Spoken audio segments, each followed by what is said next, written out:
Hey guys, welcome back to my channel. It's Jamsis, your favorite neighborhood aggro player?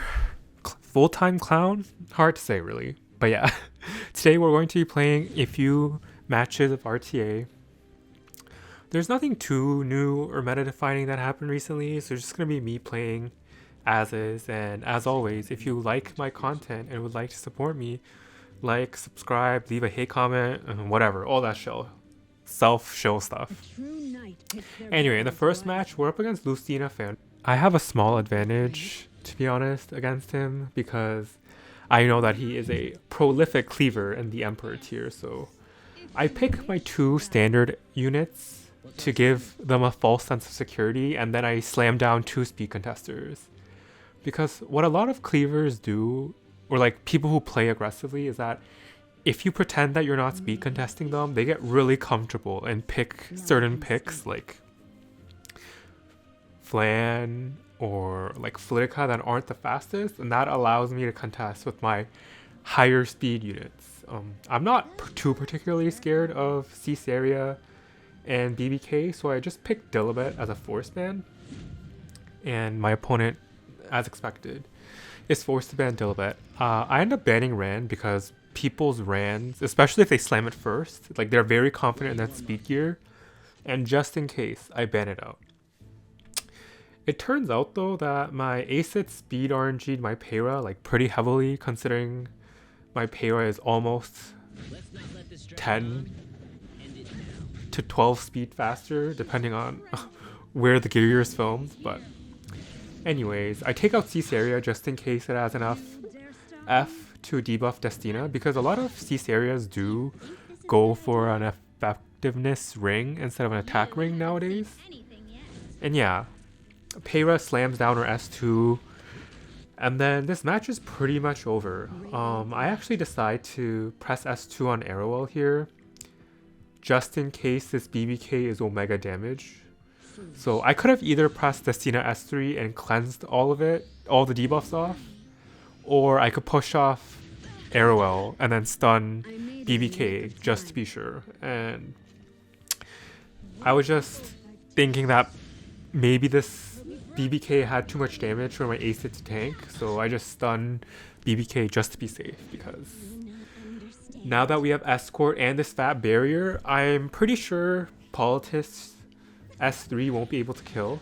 I think my opponent goes for a stun there, but it doesn't matter. I give Escort to like my Arrowell here, I guess, and we inflicted enough mental damage for them to. But yeah, moving on to the next match.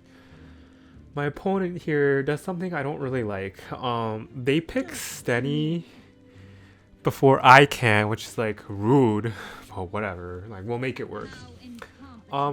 Thankfully they banned Zeo, so I can actually pick Payra safely, or relatively safely, because if they pick DJB here, I'm going to cry. So, oh, yep. Hindsight is 20/20, but like, what can you do? It's okay though.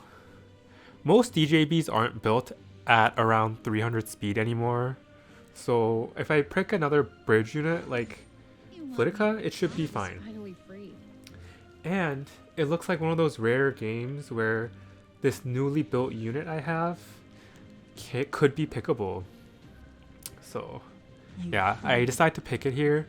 I recently built a lifesteal Aria. She is not on the best gear, but you know, she's plus 15, she's usable, so I'm pretty excited to try her out. But this might be a little suspicious because Stene is not the worst into Aria, especially if you're on a penetration type of build, and Yolha can one-shot Aria if she soaks enough damage too, so there's that. But I just wanted to try her out because her art? Yeah, let's say art is very nice. Her S2 animation, the one where it like procs, like that art is really nice too. And she's just one of those fun 1v4 type of units. She does have some ER, like she's at 110 or something. So it's not the most, but it definitely isn't bad. My opponent goes for Landy, which is really understandable, and they surprisingly go for Acid, which I wasn't expecting too much.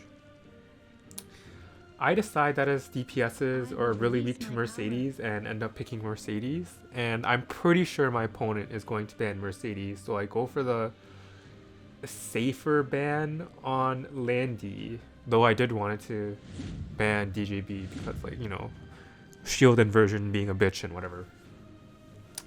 But it should be fine. There's no point in putting the attack imprint up because Aria is not an attack scaling unit, so I do that and I provide a small defense imprint from Pera. I'm actually surprised this Acid outsped me, but like if you have a 315 Acid dude, like I get it. Wish that was me. Unfortunately it is not. My Pera resists the pushback, but it doesn't really matter. So this game is going to be definitely a Aria carries or I lose type of situation, so praying that it all works out. If you didn't notice, my Aria is on book. It just Acid stole my souls.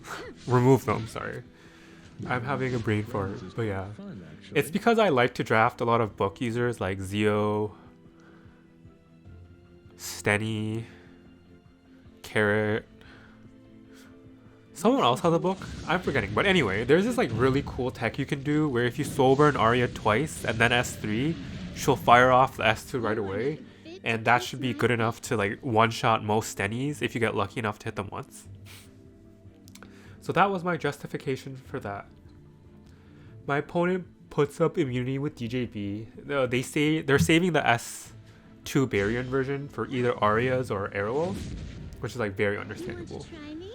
Luckily though, Stene is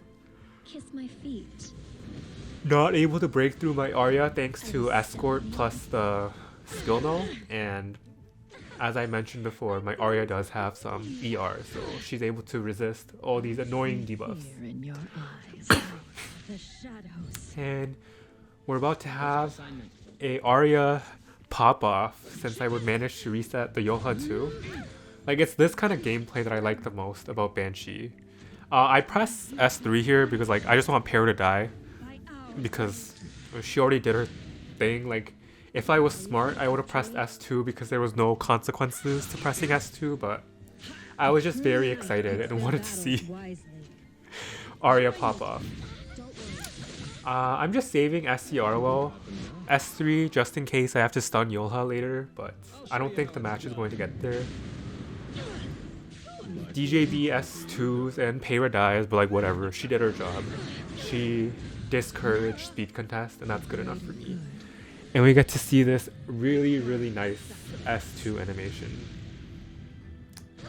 And yeah, boom, there goes Stene. And my opponent gives up because at this point I can just grind out the rest of his team. But moving on to the next match. My opponent hovering Sylvan Sage Vivian, which is kind of an odd first pick, but I think they're just looking for AOL, maybe? Or Conquer Lilius? Oh, nope, it was Zero.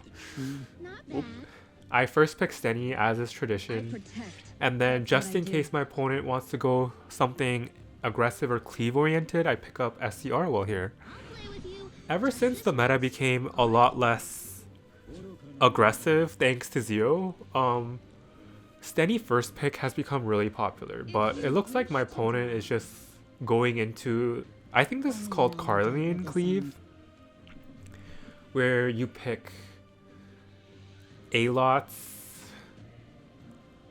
Trap Aether, Geither, and you pick units that really benefit from the CR push. Like I think Roy is one. You can use Reedred? Question mark if they speak contest. Sid, Luna, Ludwig, like it's those type of units. But yeah, I counterpick my opponent with my really, really fast Pera and my questionable BBK build. Yeah, let's call it questionable. My interesting BBK build. And in response, my opponent drafts very smartly. Like, Ludwig has the ignore ER soul burn, and they pick Alots to push. I pick Acid and then just ban out Zeo because I'm pretty confident in my Acid and Peyra's ability to outspeed. And understandably, they ban out Peyra to prevent her from restricting the team and potentially stunning. Thankfully, my Acid does outspeed here, and if I just kill BBK, if I kill Ludwig, my BBK should be able to clean this game up because they don't have any reliable strips. Because if I remember correctly, people build Geithers with 100% crit chance and damage instead of effectiveness. Yeah. So Roy gets pushed up and it's like, okay, cool. Like, what now? What are you gonna do now? But, you know, we don't get to see Roy very often in my matches, so I'm very thankful that my opponent is here and just playing it out. I think my whole team's about to die here to this Roy, so that's kind of an L, but... Oh, it turns out Escort is fair and balanced, and all my other units survive. I was kind of thinking that he might S3 with Alots here to kill and finish off my Stene, but it makes sense that he pushes up Roy, but I'm genuinely curious why he stuck through. I honestly could kill this Roy here with my Stene and just be done with it, but I wanted to use my BBK and have that like really satisfying L plus ratio where BBK one-shots a squishy Cleave team, and yep. Honestly, feels good to just like clap their cheeks, you know? But moving on, we're up against one of the many light clones, or so my guild has told me. In Legend, they pick some very obnoxious units, like SCROL is pretty obnoxious, Aiden's pretty obnoxious. I pick Flitica because Flitica is just really good into standard comps, and I pick Yolha because she's a nice like mitigation unit that also deals with annoying evasion units. So 2 in 1, pretty good value, honestly. Excuse me. My opponent picks Solitari here, and then that kind of kills my desire to go aggressive, especially with Laika around. So I just picked Destina, and I also pick Zahak here because Zahak's another unit good into Aiden. So even if they ban Yolha, I'll still have Zahak to deal with Aiden potentially, because Stene's like unreliable because it's kind of like a time race. Like, you either kill Aiden before Aiden kills the rest of your team, or, you know, Stene just hits 5-head and one-shots Aiden, but it's not like very reliable. So yeah, I'm actually quite excited for the Bryceria buffs, to be honest. My opponent picked Zeo here, but I honestly don't care because, again, like, my Zahak is not 300 speed. He's not an opener. I'm debating whether I ban Aiden or Laika, but I decide that his team doesn't have too much damage if I just ban out Aiden, even though I did pick 2 units to counter Aiden, which is kind of an L, but it doesn't matter. I'm predicting that my opponent's either going to ban Flitica or Destina, and they ban Flitica because Flitica, her reset's really annoying.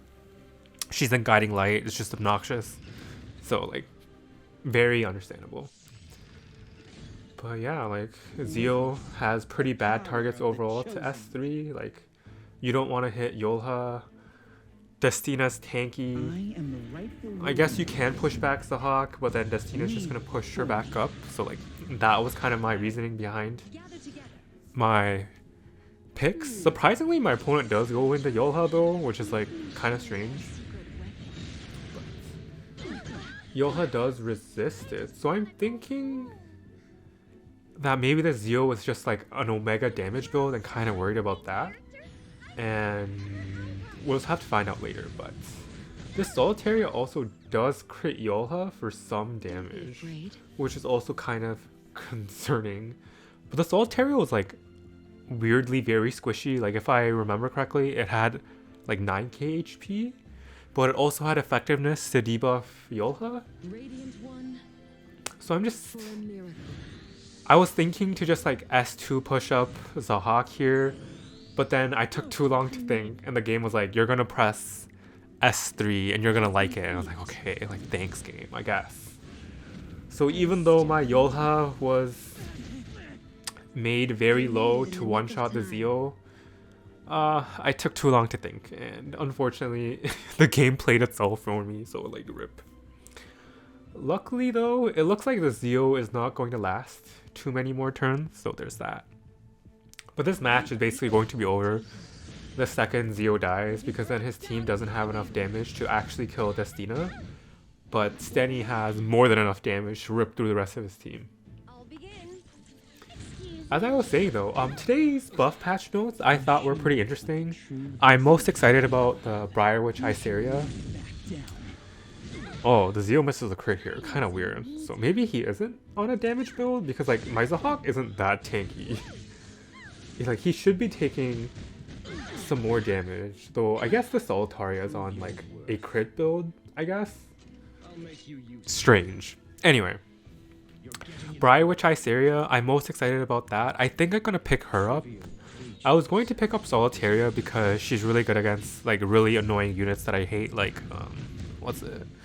Archdemon, SSB, Rylet, but I'm having a lot of trouble with Aiden drafts lately, so if I pick Zahak plus Briceria, it might be a nice answer. And since I pick so many books and play so aggressively, like the Death Break might be really nice too. But yeah, as I said, I just one-shot Zeo, and well, it's not really a one-shot, I just killed Zeo after a lot of nukes. And Stene will just have a field day. I protect. That's what I do. Ripping through the rest of his team. You're not bad. I'm pretty glad I banned correctly, but it's hard to explain. Aggro, it's really important in aggro to like ban correctly and to determine or like inference the speed tiers of your opponent's units and see how you can punish their drafts, because Another trial to overcome. if I didn't ban Aiden here, I think my team would have had a lot of trouble breaking through the rest of his team before Aiden slowly worn down my team, you know? So if you want to get into playing aggro, a lot of it is just having the game sense from playing enough games to know like the general playstyles of other players. And you know how at the beginning of the video I was able to tell that Lucinafanboy was a cleaver just by looking at the IGN? There's like a few IGNs you can do that for. There's like Patford, Light, and some other cleavers, and there's like notorious tank down players like Six Duck. But yeah, I recommend that if you want to get better at RTA, just play it a lot more. Like, it's like fun when you win, and like you win at least like half the time. So like, you know, everyone starts somewhere. And my opponent gives up because my Stene is about to wipe his team. Like I could have soul burned Leica and then one shots Altaria. I just wanted to press S3, I guess. But yeah, if you want to get better at RTA, just play more. You'll get more used to playing with the units you have. And the more you play, the more you notice certain weaknesses in your draft. This is a formidable. My opponent here, surprisingly, goes for a really defensive lineup, which I was not expecting. Because I'm not a cleaver, guys. Like, while some of my matches do look like Cleave, I really promise that I am not a cleaver. I just play really aggressively and punish standard players, because yeah, if I had to describe my playstyle, like I've said this many times, but I would describe it as like bullying standard players, you know. But yeah, I'm surprised my opponent went for such an aggressive, not such a defensive I'll make you comp taste of despair. FCC Dilbert already. My opponent actually goes for Flitica, which I kind of feel bad about because If you wish to die, I honestly should have picked Flitica instead of Operator Sigrid here because my opponent's unlikely to pick up Opsig in their draft, but I'm kind of forced to pick Zeo and Peyra just in case my opponent is trying to like reverse cleave me. Like if they pick an Ida here at the end, that will be very tough. So I picked 2 speed contesters to prevent that. And they pick Edward because Peyra, God. Peyra just invites in Edward Dilibet, so what can you do? I banned Flitica here because I really can't do anything to Flitica, especially since I don't have non-debuffing AoEs to hit her with. So just ban Flitica, and I'm thinking that I can just push back Conqueror Lilius and hopefully wear down the rest of his team with Stene, but you will see that Stene versus Edward is kind of like a coin flip matchup a lot of the time. My Peyra speed RNG is my Zeo, which is like doesn't matter, I guess. He gets attack buff for his S3 that just fixed damage, so like hooray. Hopefully this Conqueror Lilius gets pushed back based. I've lost a lot of matches where my units fail to CC Conqueror Lilius. Like I don't know if people are just running 130 ER Conqueror Liliuses to resist Zeo. I was thinking of whether I wanted to be greedy and save souls on Conqueror Lilius, but I just decided to play it safe and S1 her once. But by judging by the damage on that, I could have just pressed S3 on her with Stene and she would have died, so that's kind of depressing. And understandably, my opponent is running into Zeo, and my opponent actually chooses not to S3 with Dilibet because they're waiting for them to get the defense buff before they S3 for maximum damage onto my Stene. But it honestly should be fine. I'm thinking that my hand guy should be able to strip the defense buff off of Dilibet and provide a shield, but you know, we run into the world's first ER designer Lilibet, and then my Stene comes for a dual attack that poisons Edward and he procs his S2, which is really annoying. And my Stene gets the worst debuff that she can actually get from Edward, which is the attack down, because I am thinking if I just have attack, if I didn't have this attack down and I soulbird into Edward twice and S1 twice, he would have died. But now I have to risk more 50-50s just because my Stene got pulled for a dual attack. So this match is just a lot of unlucky RNG. I can't even take this attack down off because of Designer Lilibet's skill reset. Peyra dies, but like whatever, she wasn't doing anything anyway. I'm just praying to God that this does not go into Edward, but you know, goes into Edward and Stene dies. And I just top right. And this is just some of the games where it's just like, I'm just like TNT, ooh, just like TNT, oof. Those are for the twice stands and the Aegyo stands. I'm just kidding. But yeah, those comments about Aegyo and twice, that just killed me. But like, yeah, I'll never do that again. Please, don't worry. Rest assured. But it's unlucky. Like, you'd think Stene be really good against Edward, and normally she is. But when your comps are really squishy, she can actually get killed, as you just saw. So that's like kind of depressing. But it's okay. My Stene gets the job done in most games, so I pick her first in the next match. My opponent picks Conqueror Lilius, and that's all the excuse I need to pick Zeo. And yeah, I picked Faithless Litica because Faithless Litica is just a very oppressive unit if you do not outspeed her. Because, you know, You know the Epic 7 mantra of just outspeed LOL? Yeah. Faithless Litica really subscribes to that. Like, if she is able to go first uncontested, which isn't that hard because of Guiding Light and faster openers being unpopular, especially in Standard. So I would definitely recommend that you gear her if you play any sort of aggressive playstyle into Standard players, because as I said before, this is the season of Standard play, and Flitica is top 1 Standard bully unit. My opponent picks Archdemon here, so you already know that they're a bad person. Just, I'm kidding, but like only half. I'm thinking here that I can. This is one of the games where I can unironically pick Silver Blade Araminta and Seaside Iceria, and I do that. And my opponent here, I think my Silver Blade Araminta gave them too much mental damage because they end up picking something that I don't expect. Like, it's a unit that I haven't seen anywhere except for like Null or Vault's channel. And they end up picking, like, you'll know when you see it, but they end up picking Ray here.